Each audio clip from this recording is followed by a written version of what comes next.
मैंने जो पिछली सीरीज एक्सप्लेन करी थी वो व्यूवर्स को काफी ज्यादा पसंद आई, इसलिए मैंने सोचा कि मैं आपके लिए एक इंटरेस्टिंग सी सीरीज एक्सप्लेन कर देता हूँ जो कि अभी अभी रिलीज हुई है। स्टोरी को अच्छी तरह से समझने के लिए आप इसके पिछले एपिसोड देख सकते हो। वैसे भी उनकी लिंक एपिसोड वाइज आपको डिस्क्रिप्शन में मिल जाएगी। एपिसोड के स्टार्टिंग में हम एल्मर की मॉम को देख पाते हैं जो कि गार्डन में बाहर टहल ही रही होती है। तभी उसे अचानक से उसका हस्बैंड नजर आता है जो कि इनके पास में यहाँ पर बहुत सालों बाद में आया था। एल्मर की मॉम अपने हस्बैंड को देखकर बिल्कुल भी खुश नहीं होती और कहती है कि अब तुम यहाँ पर क्या लेने आए हो। वो कहता है कि मैं यहाँ पर सिर्फ तुमसे मिलने के लिए आया हूँ। अब ये कॉफी पीने के बहाने इनके हाउस में एंटर कर जाता है और एल्मर की मॉम को धीरे धीरे अपनी बातों में फंसाने लगता है, यानी कि अपना काम निकालने के लिए उसके तारीफों के पुल बांधने लगता है। और अगले दिन तो वो अपना सारा सामान लेकर यहीं पर ही शिफ्ट हो जाता है। जैसे ही एल्मर अपने डैड को देखता है तो उन्हें देखकर बिल्कुल भी खुश नहीं होता। अब ऐसे ही दिन गुजरने लगते हैं और एल्मर के डैड फिर से एल्मर की मॉम के साथ में बदतमीजी करने लगते हैं। ये सब एल्मर को बिल्कुल भी पसंद नहीं आ रहा था। और वैसे भी एल्मर के डैड यहाँ पर सिर्फ इसलिए आए थे क्योंकि उसके पास में सारे पैसे खत्म हो चुके थे। अब ना ही उसके पास में बिजनेस था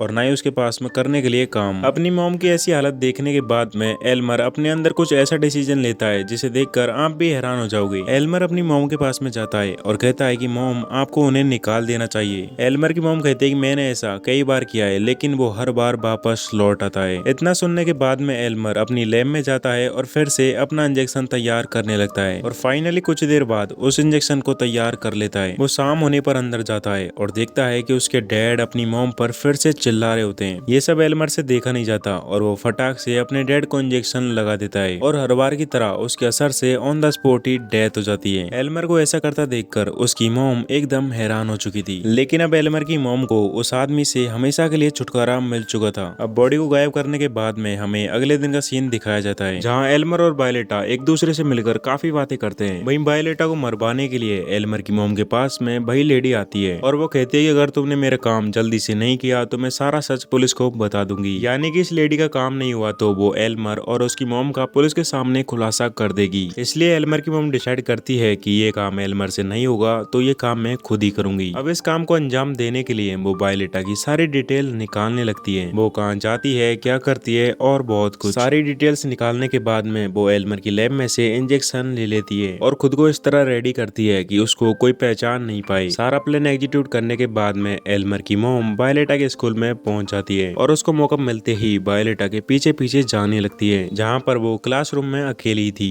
इससे पहले कि एल्मर की मॉम कुछ कर पाती वहाँ पर एक छोटा सा बच्चा आ जाता है जिसकी वजह से एल्मर की मॉम का प्लान फेल हो जाता है और वो वापस घर आ जाती है। घर आने के बाद में हम देख पाते हैं कि एल्मर की मॉम एल्मर की दवाइयों को पीस रही होती है ताकि वो एल्मर को खाने में मिलाकर दे सके। अगले दिन एल्मर वायलेटा के साथ में फिर से घूमने के लिए जाता है। यहाँ पर ये दोनों घूमने के साथ में खाना खाते हैं और एक दूसरे के साथ में काफी टाइम स्पेंड करते हैं। पुलिस छानबीन करने के लिए अपने पुराने केसेस को भी देखने लगती है और कम से कम 10-12 केसेस थे और जितने भी लोग गायब हुए थे उनकी बॉडी आज तक नहीं मिली। यहीं पर हमें पता चलता है कि ये सब एल्मर ने ही किए थे। एल्मर को काम मिलने के बाद में वो अपना काम पूरा करता और उस बॉडी को अपने गार्डन में ले जाकर गाड़ देता। इन केसेस को देखने के बाद में पुलिस वालों को इतना समझ में आ चुका था कि ये जो किलर है उसको हायर किया जाता है। इधर एल्मर और वायलेटा एक मूवी देख रहे होते हैं जो कि बहुत ही सैड होती है, लेकिन फिर भी एल्मर को कुछ भी फील नहीं हो रहा था और ये सब इतना ज्यादा एल्मर की दवाइयों की वजह से हो रहा था। लेकिन एल्मर अंदर ही अंदर समझ चुका था। वो घर जाता है और उन दवाइयों को ढूंढने लगता है लेकिन वो उसे कहीं नहीं मिलती। इन दवाइयों की वजह से एल्मर को पहले जैसा फील नहीं हो रहा था और अगले दिन भी कुछ ऐसा ही होता है। एल्मर खाना खाता है और वायलेटा से मिलने के लिए चला जाता है। यहाँ पर एल्मर वायलेटा को इतना इम्प्रेस करता है कि वो उसके साथ में इंटीमेट होने के लिए मान जाती है। अब ये दोनों पहली बार एक दूसरे के बहुत ही करीब हो जाते हैं। एल्मर अपने आप को प्रूव करने की पूरी कोशिश करता है लेकिन उससे वो नहीं हो पाता और वो इतना गिल्टी फील करने के बाद में सीधा घर आ जाता है और फिर से उन दवाइयों को ढूंढने लगता है। एल्मर की मॉम कहते हैं कि ये सब तुम क्या कर रहे हो, लेकिन फाइनली एल्मर उन दवाइयों को ढूंढ लेता है और अपनी मॉम से कहता है कि मॉम ये सब क्या है, आप मुझे खाने में दवाइयां मिलाकर दे रही हो, आपकी वजह से मैं कुछ भी फील नहीं कर पाता। अगले दिन होते ही हमें वायलेटा को दिखाया जाता है जो कि तैयार होती है और बाहर जाने लगती है, लेकिन तभी उसे कुछ पोस्टर्स नजर आ जाते हैं और ये पोस्टर्स उसी लड़के के होते हैं जिसको एल्मर ने खत्म कर दिया था। इन्हें देखकर वायलेटा काफी घबरा जाती है और इसी के साथ में इस एपिसोड का एंड यहीं पर हो जाता है। इसका जो अगला एपिसोड है वो आपको जल्दी देखने को मिलेगा, इसलिए आप बेल आइकन को ऑल पर सेट कर ले ताकि जब भी रिलीज हो तो आपको नोटिफिकेशन मिल जाए। तब तक मिलते हैं नेक्स्ट वीडियो में। Good bye.